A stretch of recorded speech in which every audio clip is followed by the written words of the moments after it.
नमस्कार मित्रों, मैं आज आप लोगों के लिए हिंदी ग्रामर की एक बहुत ही महत्वपूर्ण टॉपिक को लेकर के उपस्थित हुआ हूं और इस टॉपिक का नाम है पदबंध, जो कि कक्षा 10 के लिए बहुत ही ज़्यादा महत्वपूर्ण है। इस वीडियो के अंतर्गत हम आप लोगों को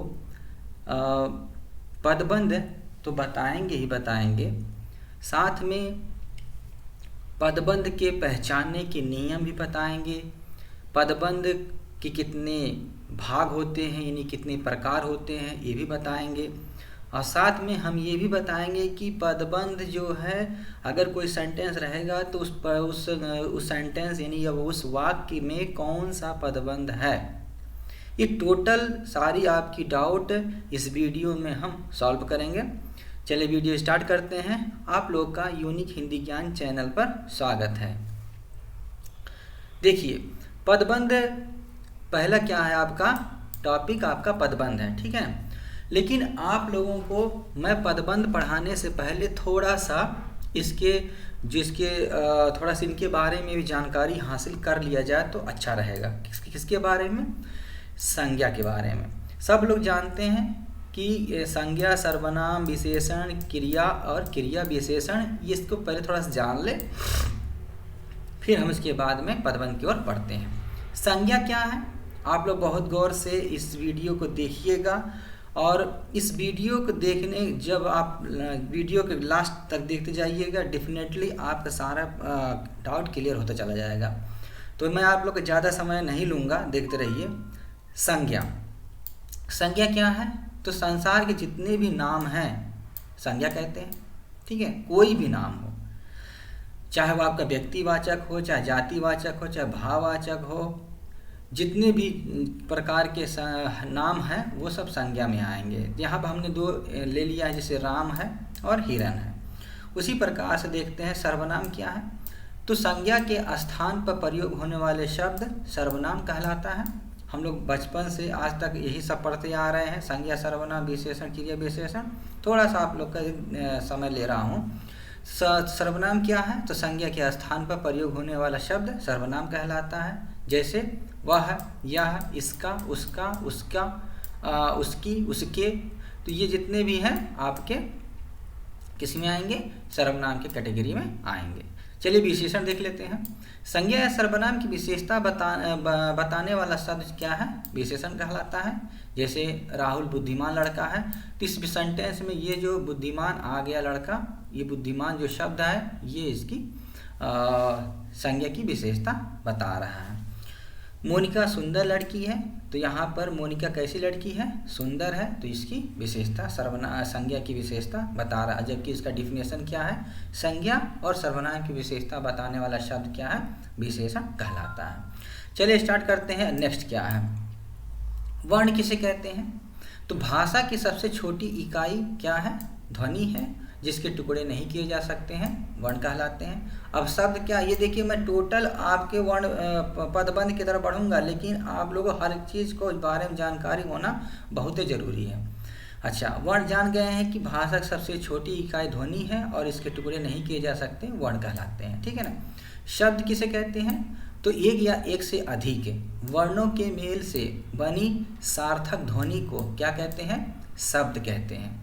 देखिए कैसे, जैसे मान लीजिए कि अलग अलग वर्ण क्या है? क अलग है, ल अलग है, म अलग, अब इन तीनों को जोड़ देते हैं तो एक शब्द बनता है, वो भी सार्थक, कलम। तो कलम जब शब्द बन जाता है, जिसका इसका एक मीनिंग निकल रहा है, तो यहाँ क्या कहा जा रहा है कि सार्थक ध्वनि को क्या कहेंगे? शब्द कहेंगे। उसी प्रकार सेकंड एग्जाम्पल देखिए। सेकंड में क्या है? को या ले, कोयल, तो कोयल एक पक्षी का नाम है, ठीक है। अब हम जान गए कि शब्द भी जान गए हैं। अब देखते हैं कि जब शब्द कब पद बन जाता है, इसको देखिए ध्यान से। शब्द जो है कब पद बन जाता है। आप शब्द को भी जान गए हैं, अब क्या बोलते हैं, आप वर्ण को भी जान गए हैं। वर्ण से जो है शब्द बनते हैं और शब्द से क्या बनते हैं? वर्णों के मेल से शब्द बनते हैं। अब देखते हैं कि शब्द कब पद बन जाता है। परिभाषा देखिए, वाक्य में अलग रहने पर, वाक्य से अलग रहने पर, जब ये अलग रहता है, ठीक है, तो क्या कहलाता है? शब्द कहलाता है। और जैसे ही इसको वाक्य में प्रयोग किया जाता है तब ये क्या हो जाता है, यही शब्द पद बन जाता है। दूसरे शब्दों से इसको देखते हैं, वाक्य में प्रयुक्त जो है शब्द पद कहलाता है, ठीक है ना। नाम चेंज हो जाता है, अलग रहेगा, ये सब अलग अलग है तो ये शब्द हो गया, ठीक है। और जैसे ही इस शब्दों को वाक्य में प्रयोग करते हैं क्या हो जाता है, पद बन जाता है। एग्जाम्पल के माध्यम से समझते हैं। जैसे मान लीजिए सेब एक शब्द है, ठीक है ना। अब जैसे ही जब जैसे इसको वाक्य में प्रयोग करते हैं, कैसे करते हैं देखिए, मोहन सेब खाता है। अब इस प्रकार के में प्रयुक्त जो होने वाला जो है, अब यही जो है सेब क्या हो जाता है, पद कहलाता है। आगे बात समझ में, अब आगे बढ़ते हैं। अब इसी प्रकार देखते हैं कि पदबंध किसे कहते हैं, ठीक है ना। जब दो या दो से अधिक क्या शब्द, ठीक है ना, जब दो या दो से अधिक जिसे हम शब्द कहते हैं, उसी जब इसे पद भी मान लीजिए कि पद जो है नियत क्रम और निश्चित अर्थ में किसी पद का कार्य करते हैं तो उन्हें क्या कहते हैं, पदबंध कहते हैं। दूसरे शब्दों में देख लेते हैं, दूसरे शब्दों में इसको परिभाषा जान ले। कई पदों के योग से बने वाक्यांशों को जो एक ही पद का काम करता है क्या कहलाता है, पदबंध कहलाता है, ठीक है। अब इसके उदाहरण के माध्यम से समझने की कोशिश करते हैं। देखिए उदाहरण क्या है। पहला उदाहरण में सबसे तेज दौड़ने वाला छात्र जीत गया, ठीक है। तो यहाँ पर कितने शब्द हैं। अब ये शब्द ना होकर के पद कहला जाएंगे, कितने हो जाएंगे, तो 1 2 3 4 5 पद हैं, ठीक है। अब ये सारे जो है जुड़ होकर सभी जो है पद जुट होकर किसके बारे में बात कर रहे हैं, छात्र के बारे में बात कर रहे हैं, ठीक है। और ये जो है छात्र क्या है, संज्ञा है। तो ये अगर हम ये कहें कि ये कौन सा पदबंध है तो इसे क्या कहेंगे आप, इसे संज्ञा पदबंध कहेंगे, ठीक है। सेकेंड एग्जाम्पल देखिए, यह लड़की अत्यंत सुशील और परिश्रमी है, ठीक है। तो यहाँ जो अंडरलाइन किया गया वर्ड में कितने पद हैं, तो 1 2 3 4 पद हैं। और ये जितने टोटल ये किसके ऊपर जो है किसके बारे में विशेषता बताई जा रही है, क्या है इसकी विशेषता, जो लड़की। अब लड़की तो इसे अंडरलाइन किया गया नहीं है, जो काले और अंडरलाइन किया वर्ड को में ही आपको फाइंड आउट करना पड़ेगा कि ये कौन सा पद बंद है।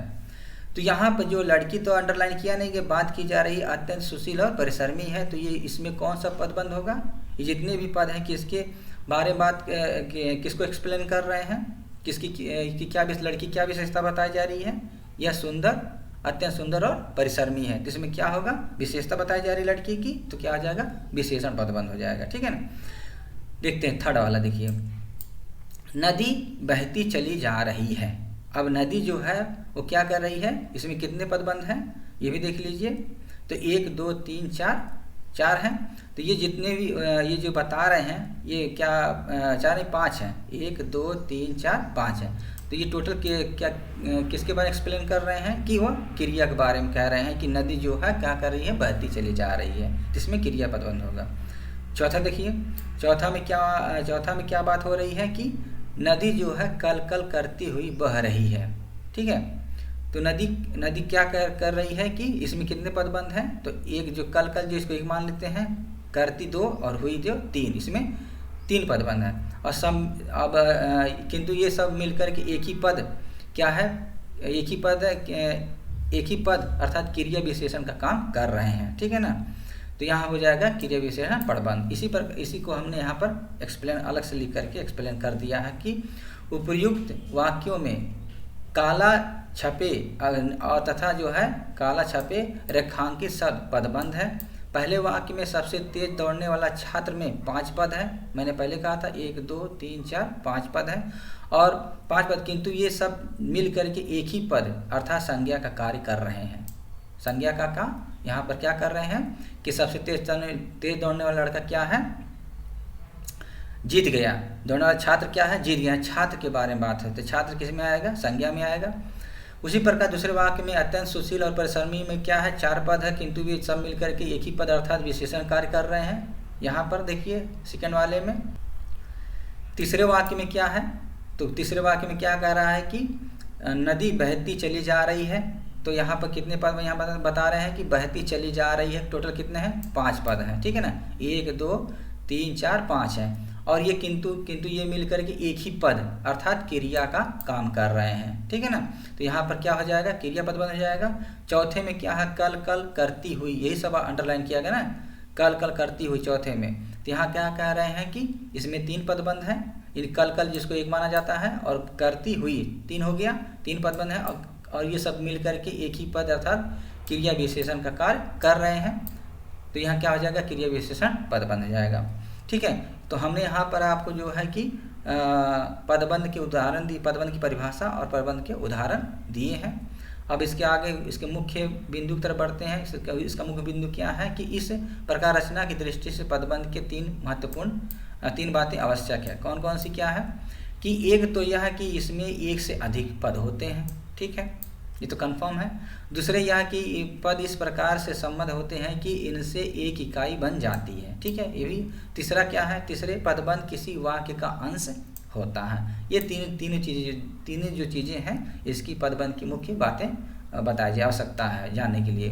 तो आज इस वीडियो में हमने क्या पढ़ा, आपको हमने क्या बताया कि इसमें पदबंध के अंतर्गत हमने पहले संज्ञा, सर्वनाम, विशेषण, क्रिया और क्रिया विशेषण के बारे में जान गए हैं। क्रिया के बारे में हमने बताया, क्रिया क्या है, किसी कार्य के करने या होने का बोध होता है, उसे क्रिया कहते हैं, ठीक है ना।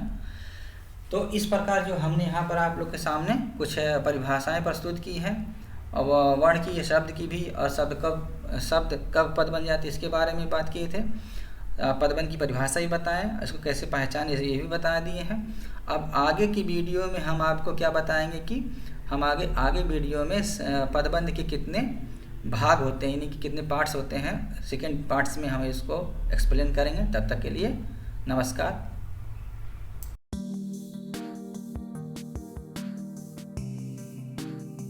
Hey there. Subscribe to my channel. And also press this bell icon, so you never miss any new updates, cause whenever we upload new video you will get a notification on your phone.